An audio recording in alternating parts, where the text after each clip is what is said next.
El 6 de junio de 1944, el desembarco de Normandía marcó el inicio de la operación militar conocida como Día D, un evento crucial en la Segunda Guerra Mundial que involucró a fuerzas aliadas en la invasión de la Europa ocupada por los nazis a través de las playas de Normandía en Francia.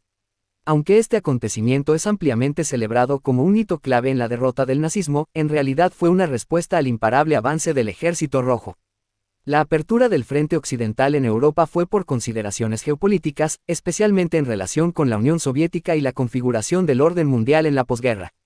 Antes del desembarco de Normandía, la Unión Soviética había soportado la mayor parte del peso de la guerra contra Alemania. Desde la invasión nazi en 1941, los soviéticos libraron batallas decisivas que marcaron un punto de inflexión en el conflicto. La batalla de Stalingrado de 1942 a 1943 y la batalla de Kursk de 1943 resultaron en derrotas significativas para los nazis, debilitando su capacidad ofensiva y marcando el inicio de su retroceso en el frente oriental. Para la primavera de 1944, el Ejército Rojo había recuperado casi toda Ucrania, incluida la ciudad de Kiev, después de una serie de ofensivas exitosas en 1943 y principios de 1944. En mayo de 1944, el Ejército Rojo completó la reconquista de Crimea, incluida la importante ciudad portuaria de Sebastopol. A principios de 1944, las fuerzas soviéticas también habían avanzado en Bielorrusia y estaban posicionadas para lanzar la ofensiva de verano, conocida como la Operación Bagration, que comenzaría el 22 de junio de 1944. Aunque esta operación comenzó después del desembarco de Normandía, la acumulación de fuerzas y los preparativos ya estaban en marcha y habían logrado debilitar significativamente a las fuerzas alemanas en la región. Las fuerzas soviéticas también comenzaron a realizar incursiones y a liberar territorios en los estados bálticos, Estonia, Letonia y Lituania. Estas victorias soviéticas no solo demostraron la capacidad militar de la URSS, sino que también plantearon la posibilidad de una eventual liberación de Europa del Este por parte de las fuerzas soviéticas. A medida que el Ejército Rojo avanzaba hacia el oeste, se hacía evidente que los soviéticos podían liberar, y por ende, influenciar políticamente a gran parte de Europa, lo cual inquietaba a los líderes occidentales.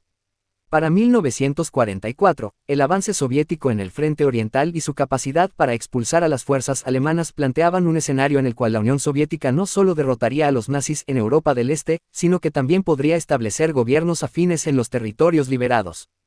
Esta perspectiva alarmaba a los líderes de Estados Unidos y el Reino Unido, quienes veían el poder y la influencia crecientes de la URSS como una amenaza a sus intereses estratégicos y económicos. Los aliados occidentales estaban preocupados por el hecho de que, si la guerra continuaba sin un segundo frente significativo en Europa Occidental, la Unión Soviética tendría una ventaja predominante en la configuración política de la Europa de posguerra.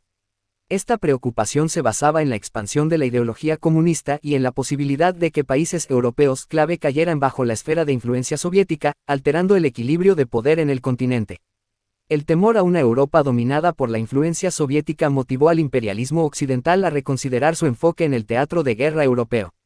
A pesar de que Churchill y Roosevelt habían sido reacios a abrir un segundo frente en Europa Occidental debido a los riesgos militares y logísticos, la creciente influencia de la URSS les llevó a acelerar los planes para una invasión.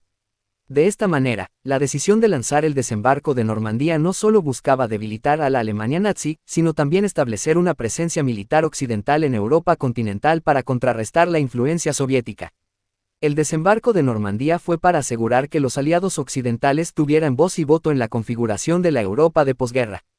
A través de la apertura de un segundo frente, los aliados occidentales no solo contribuyeron a la presión sobre las fuerzas alemanas, sino que también se posicionaron estratégicamente para intervenir en la política europea después de la guerra. La coordinación de la invasión y la planificación del futuro político de Europa también se reflejaron en las conferencias aliadas de alto nivel, como la Conferencia de Teherán en 1943, donde los líderes de Estados Unidos, el Reino Unido y la Unión Soviética discutieron estrategias de guerra y los planes para el mundo de posguerra. En estas reuniones, quedó claro que los aliados no solo estaban luchando contra un enemigo común, sino que también estaban negociando sobre cómo se dividiría el poder en el continente europeo tras la derrota del nazismo. El desembarco en Normandía fue una manifestación de la intención de los aliados occidentales de asegurar su influencia en Europa.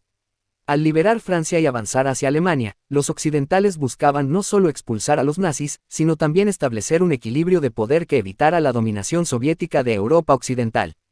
Esta política se vio posteriormente reflejada en la ocupación y división de Alemania y Berlín, y en la influencia política y militar que Estados Unidos y el Reino Unido ejercieron en Europa Occidental durante la Guerra Fría. El desembarco en Normandía se puede ver entonces como la incipiente Guerra Fría contra la Unión Soviética. Fue una operación militar, sino también un movimiento calculado en el tablero de ajedrez de la geopolítica global. Así es el imperialismo, siempre calculador.